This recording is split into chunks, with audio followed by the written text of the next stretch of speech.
ओम नमः शिवाय, ओम नमः शिवाय, ओम नमः शिवाय, ओम नमः शिवाय। ओम नमो भगवते वासुदेवाय। ओम देवकी सुत गोविंद वासुदेव जगतपति देव में तनियम कृष्ण त्वाम अहम शरणम गतः।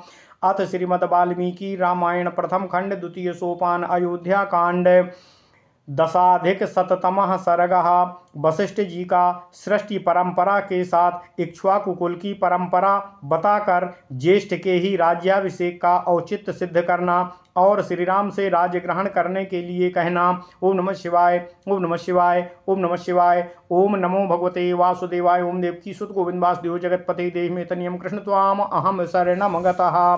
ओम नमः शिवाय, ओम नमः शिवाय, ओम नमः शिवाय।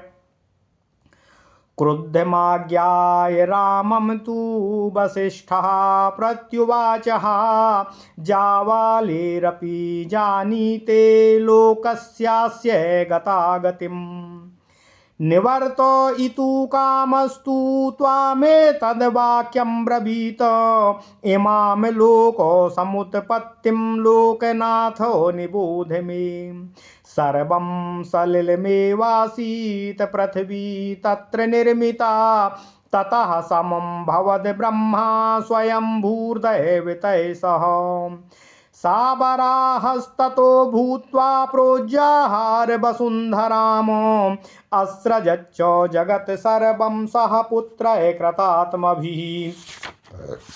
ओम नमः शिवाय, ओम नमः शिवाय, ओम नमः शिवाय। आकाशो प्रभवो ब्रह्मा शाश्वतो नित्य अव्ययः तस्मान् मरीचि संजज्ञे मरीचे कश्यपः सुतः विवस्वान् कश्यपाजज्ञे मनुर्वैवस्वतः स्वयं सा तु प्रजापतिः पूर्वमिक्ष्वाकुस्तु मनुः सुतः यस्येयं प्रथमं दत्ता समृद्धा मनुना मही तमिक्ष्वाकु समोऽध्यायां राजानं विद्धि पूर्वकम् इक्ष्वाकोस्तु सुतः श्रीमान् कुक्षिरित्येव विश्रुतः कुक्षेरथात्मजो वीरो विकुक्षीरुदपद्यत विकुक्षेस्तु महातेजाः बाणः पुत्रप्रतापवान् बाणस्य च महाबाहु अनरण्यो महातपः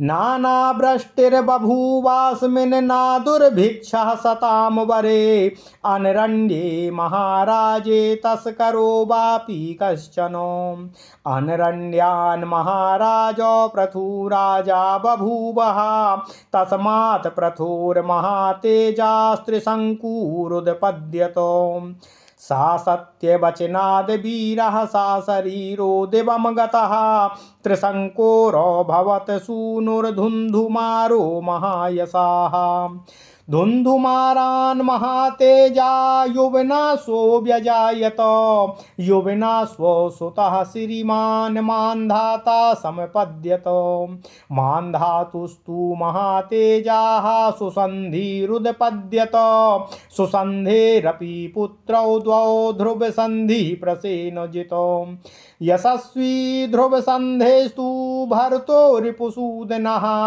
भरतात् तु महाबाहो रसितो नाम जायत यस्यैते प्रतिराजानो उदपद्यन्त शत्रवः हैहयास्तालजङ्घाश्च शूराश्च शशबिन्दवः तांस्तु सर्वान् प्रतिव्यूह्य युध्ये राजा प्रवासितः सा च शैलवरे रम्ये बभूवाभिरतो मुनिः द्वे चास्य भार्ये गर्भिण्यो बभूवोतुरिति श्रुतिः तत्र चैका महाभागा भार्गवं देववर्चसं बबन्धे पद्मपत्राक्षी काङ्क्षिणी पुत्रमुत्तमम् एका गर्भविनाशाय सपत्न्यै गरलं ददौ भार्गवश्च विनो नामो हिमवन्तो मुपाश्रितः तं रसिं सभ्युपागम्य कालिन्दी त्वभ्यवादयत सा तामभ्यवदत् प्रीतो वरेप सुमपुत्र जनमनि पुत्रस्ते भविता देवी महात्मा लोकविश्रुतः धार्मिकश्च सुभीमश्च वंशकार्तारी सूदनः श्रुत्वा प्रदक्षिणं कृत्वा मुनिं तमनुमान्य च पद्मपत्र समानाक्षं पद्मगर्भो समप्रभं ततः सा गृहमागम्य पत्नी पुत्रमजायत सपत्न्या तु गरस्तस्य दत्तो गर्भजिघांसया गरेणो सहते नैव तस्मात् सा सगरो भवतो सा राजा सगरो नामो यः समुद्रो मखानयत इष्ट्वा पर्वणि वेगेन त्रासयान इमाः प्रजाः असमंजस्तु पुत्रो भूतसगरस्येति नाश्रुतं जीवन्नेव सा पित्रा तु निरस्तः पापकर्म कृतो अंशुमानपि पुत्रो भूदसमंजस अंशुमानपि पुत्रो भूदसमंजस्य वीर्यवानो दिलीपोऽंशुमतः पुत्रो दिलीपस्य भगीरथः भगीरथात् ककुस्थ्यश्च काकुस्थ्यास्येन तु स्मृता काकुस्थस्य तु पुत्रो भूद्रघुर्येन तु राघवाः रघोस्तु पुत्रस्तेजस्वी प्रवर्धः पुरुषादकः अकल्मासपादसौदासो इत्येवं प्रथितो भुवि कल्मासपादपुत्रो भूतशङ्खणस्त्विति नाश्रुतं यस्तु तद्दीर्यमासाद्य सह सैन्यो व्यनीनसत संखणस्य तु पुत्रो भूच्छूरः श्रीमान् सुदर्शनः सुदर्शनस्याग्निवर्णम् अग्निवर्णस्य शीघ्रगः शीघ्रगस्य मरुपुत्रो मरोपुत्रो प्रशुश्रुवः अप्रशुश्रुवस्य पुत्रो भूदम्बरीशो महामतिः अम्बरीशस्य पुत्रो भून्नहुषा सत्यविक्रमः नहुषस्य च नाभागः पुत्र परमधार्मिकः अजस्य सुब्रतश्चैव नाभागस्य सुता बुभौ अजस्य चैव धर्मात्मा राजा दशरथः सुतः तस्य ज्येष्ठो सीतायादो राम इत्याभिविश्रुतः तद्ग्रहाणो स्वकं राज्यमवेक्षस्य जगन्नृपः इक्ष्वाकूणां हि सर्वेषां राजा भवति पूर्वजः पूर्वजेनावरः पुत्रो ज्येष्ठो राजाभिषिच्यते साराघवाणां कुलधर्ममात्मनः सनातनं नाद्यवेहन्तुमर्हसि प्रभूतरत्नामनुषाभिमेदिनी प्रभूतराष्ट्रां पितृवन् महायशः। ओम नमः शिवाय ओम नमः शिवाय ओम नमः शिवाय। ओम नमो भगवते वासुदेवाय। ओम देवकी सुत गोविंद वासुदेव जगतपते देहि मे तनियं कृष्ण त्वाम अहम शरणम गतः। अथ श्रीमद् वाल्मीकि रामायण प्रथम खंड द्वितीय सोपान अयोध्या कांड 110वां सर्ग। वशिष्ठ जी का सृष्टि परंपरा के साथ इक्ष्वाकु कुल की परंपरा को बताकर ज्येष्ठ के ही राज्याभिषेक का औचित्य सिद्ध करना और श्री राम से राज्य ग्रहण करने के लिए कहना। ओम नमः शिवाय ओम नमः शिवाय ओम नमः शिवाय। ओम नमो भगवते वासुदेवाय। ओम देवकी सुत गोविंद वासुदेव जगतपते देहि मे तनियं कृष्ण त्वाम अहम शरणम गतः। महर्षि जावाली जी के अनास्तिक मत के अनुसार प्रभु श्री राम से दशरथ के राज्य को ग्रहण करने का निवेदन करने के पश्चात प्रभु श्री राम ने जावाली महर्षि जी के नास्तिक मत का विरोध करते हुए आस्तिक मत का अवलंबन सिद्ध किया और पिता की आज्ञा के पालन को ही सर्वोपरि बताते हुए 14 वर्ष के वनवास के भोग को ही अनिवार्य कहते हुए अपने संकल्प पर दृढ़ रहना। इसके बाद महर्षि वशिष्ठ जी ने रघुवंश के कुल में ज्येष्ठ पुत्र के ही राज्याभिषेक की परंपरा को स्थापित करते हुए भगवान श्री राम से पुनः अयोध्या का राज्य स्वीकार करने के लिए कहना। श्री रामचंद्र जी को रुष्ट जानकर महर्षि वशिष्ठ जी ने उनसे कहा, हे रघुनंदन, महर्षि जाबाली भी यह जानते हैं कि इस लोक के प्राणियों का परलोक में जाना और आना होता ही रहता है, अतः ये नास्तिक नहीं है। हे जगदीश्वर, इस समय तुम्हें लौटाने की इच्छा से ही इन्होंने नास्तिकतापूर्ण अपने मत को प्रस्तावित किया था। तुम मुझसे इस लोक की उत्पत्ति का वृत्तांत सुनो। सृष्टि के आरंभ काल में जब जलमय ही था, उस जल के भीतर ही पृथ्वी का निर्माण हुआ। तदनंतर देवताओं के साथ स्वयंभू ब्रह्मा प्रकट हुए। इसके बाद उन भगवान विष्णु स्वरूप ब्रह्मा ने ही बारह रूप से प्रकट होकर जल के भीतर से इस पृथ्वी को निकाला और अपने कृतात्मा पुत्रों के साथ इस संपूर्ण जगत की सृष्टि की। हे रघुनंदन, आकाश स्वरूप पर ब्रह्म परमात्मा से ब्रह्मा जी का प्रादुर्भाव हुआ, जो नित्य सनातन एवं अविनाशी है। उनसे मरीचि उत्पन्न हुए और मरीचि के पुत्र कश्यप हुए। कश्यप से विवस्वान का जन्म हुआ। विवस्वान से पुत्र साक्षात वैवस्वत मनु उत्पन्न हुए, जो पहले प्रजापति थे। मनु के पुत्र इक्ष्वाकु हुए, जिन्हें मनु ने सबसे पहले इस पृथ्वी का समृद्धिशाली राज्य सौंपा था। उन राजा इक्ष्वाकु को तुम अयोध्या का प्रथम राजा ही समझो। इक्ष्वाकु के पुत्र श्रीमान कुक्षी के नाम से विख्यात हुए और किक्षी के वीर पुत्र विकुक्षी हुए। विकुक्षी के महातेजस्वी प्रतापी पुत्र बाण हुए। बाण के महाबाहु पुत्र अनरण्य हुए, जो बड़े भारी तपस्वी थे। सत्पुरुषों में श्रेष्ठ महाराज अनरण्य के राज्य में कभी अनावृष्टि नहीं हुई, कभी अकाल नहीं पड़ा और कभी कोई चोर भी उत्पन्न नहीं हुआ। महाराज अनारण्य से राजा पृथु हुए। उन पृथु से महातेजस्वी त्रिशंकु की उत्पत्ति हुई। बेबूर त्रिशंकु विश्वामित्र के सत्य वचन के प्रभाव से सदेह स्वर्गलोक को चले गए। त्रिशंकु के महायशस्वी धुंधिमार नामक पुत्र हुए। धुंधिमार से महातेजस्वी युवनाश्व का जन्म हुआ और युवनाश के पुत्र श्रीमान मानधाता हुए।